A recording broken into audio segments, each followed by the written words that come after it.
Shalom dan salam sejahtera buat kita semua. Mari kita satukan hati kita untuk berdoa.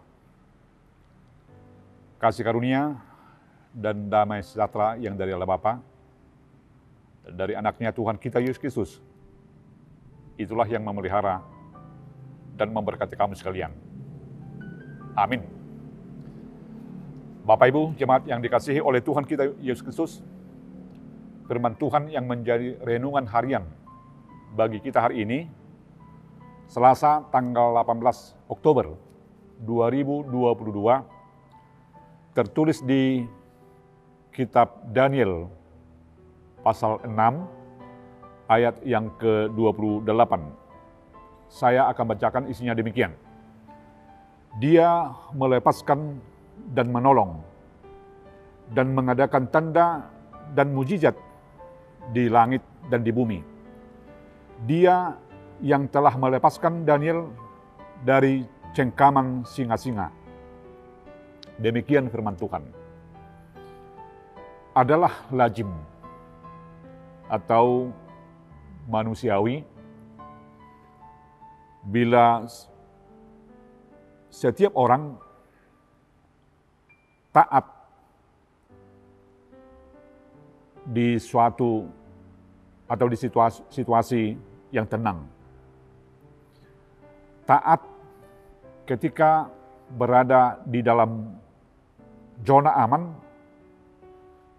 apalagi dengan fasilitas yang sangat mendukung. Namun, sebaliknya, jika kita berada di situasi yang tidak baik, atau katakanlah di situasi yang tidak bersahabat menurut pemahaman kita, bahkan kita berada di tengah-tengah banyaknya tekanan atau ancaman hidup, kita akan memiliki sikap yang berubah-ubah mungkin. Tidak selalu taat, tapi kita akan memiliki cara hidup tidak menentu.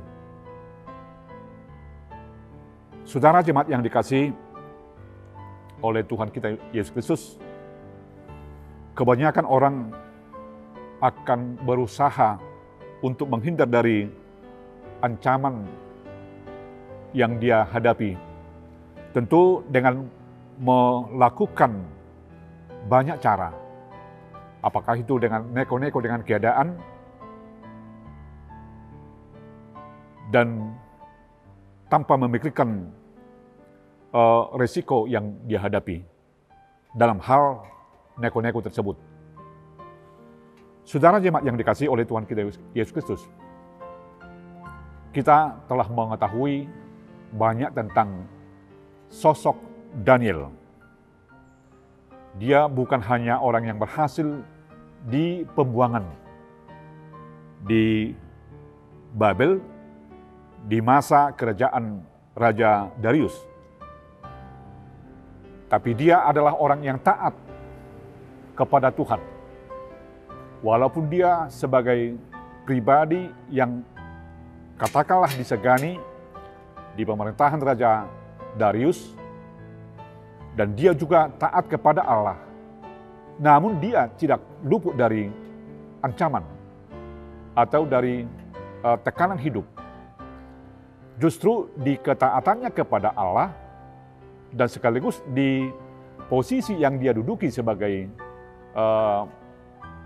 pemegang kendali yang menentukan di kerajaan Babel, dia menghadapi ancaman. Di tengah-tengah ancaman yang dihadapi, dia bukan pasrah ke kenyataan hidup, tetapi dia mau dan selalu taat kepada Tuhan yang dia sembah, yang dia imani. Kesetiaan dia kepada Allah yang menyertai dia, walaupun dia divonis dan dihukum untuk dimasukkan ke gua singa, yang menurut tentu pengadilan dia akan berakhir atau mengalami akhir hidupnya di gua tersebut. Namun Tuhan membebaskan dia, namun Tuhan menolong dia, namun Tuhan memberikan keadaan yang baru bagi dia. Di tengah-tengah singa yang mengaum, yang siap menerkam. Tapi justru Tuhan membebaskan dia, membiarkan dia tidak diganggu oleh singa yang buas tersebut. Saudara jemaat yang dikasihi oleh Tuhan kita Yesus Kristus, bukan hanya Daniel yang Tuhan temani, yang Tuhan lindungi, tetapi Tuhan yang melindungi Daniel adalah Tuhan juga yang kita imani juga. Tuhan yang menyertai kita semuanya. Menyertai saya, menyertai kamu, menyertai kita semuanya di setiap persoalan hidup yang kita hadapi. Penyertaan Tuhan akan memampukan kita, akan memberikan jalan yang baru kepada kita untuk terbebas dari persoalan hidup. Maka menurut pengalaman Daniel, adalah jelas kita lihat betapa pentingnya kita selalu beribadah kepada Tuhan atau membangun hubungan yang setia dan taat kepada Tuhan. Apakah itu melalui doa, penyerahan diri kepada Tuhan secara totalitas. Sebab dialah yang mampu dan mau membebaskan kita dari ancaman hidup. Hal yang kedua, Daniel yang ditemani, yang disertai, yang dibebaskan oleh Tuhan dalam tugas kesehariannya yang dia emban. Dia bersikap jujur, dia mencintai pekerjaannya. Oleh sebab itu juga, Tuhan mengingini kita di setiap pekerjaan, di setiap talenta yang Tuhan berikan kepada kita masing-masing, untuk melakukannya dengan tulus hati, dengan dipenuhi dengan didasari dengan kejujuran. Sebab dengan hal itu kita akan diperkenankan oleh Tuhan, bukan hanya sanggup untuk melakukan tugas-tugas kita tersebut, tetapi pekerjaan kita menjadi contoh, menjadi berkat bagi semua. Saudara yang dikasihi oleh Tuhan kita Yesus Kristus, tentu melihat dan belajar bercermin kepada sosok Daniel. Itulah yang menjadi panduan hidup bagi kita semuanya. Bahwa penyertaan Tuhan itu tidak pernah berkesudahan. Bahwa penyertaan Tuhan itu adalah membaharui, membangun kehidupan yang baru bagi kita. Kita akan dimampukan terbebas dari ancaman-ancaman hidup. Tetapi kita di tengah-tengah persoalan hidup akan diperkenankan Tuhan untuk melihat jalan keluar dan merasakan jalan keluar dalam kehidupan kita masing-masing. Oleh sebab itu, saya, kamu, dan kita semuanya, marilah selalu membangun hubungan yang baik. Marilah selalu berserah kepada Tuhan, sebab dialah penolong kita yang agung. Dialah penolong kita yang setia. Dialah sumber kehidupan kita, sumber sukacita kita masing-masing. Dan biarlah di tugas-tugas yang kita terima, itu bukan hanya cara kita, jalan kita, kesempatan kita untuk mencari kebutuhan hidup kita masing-masing. Tapi biarlah itu juga sebagai ibadah kita kepada Tuhan.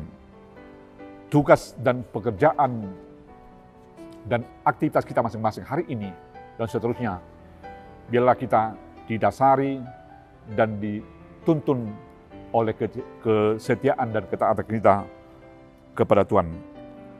Sebab Dia sumber dari kehidupan kita, yaitu Allah yang mengasihi dan menyertai kita semuanya.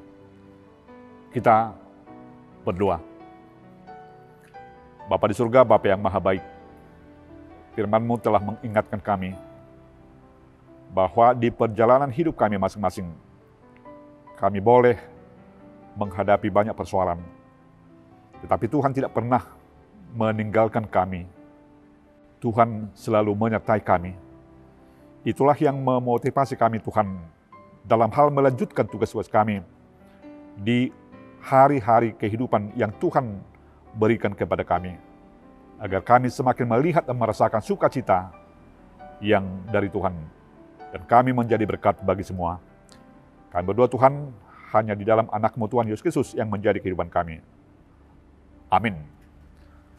Shalom, Tuhan memberkati. Horas.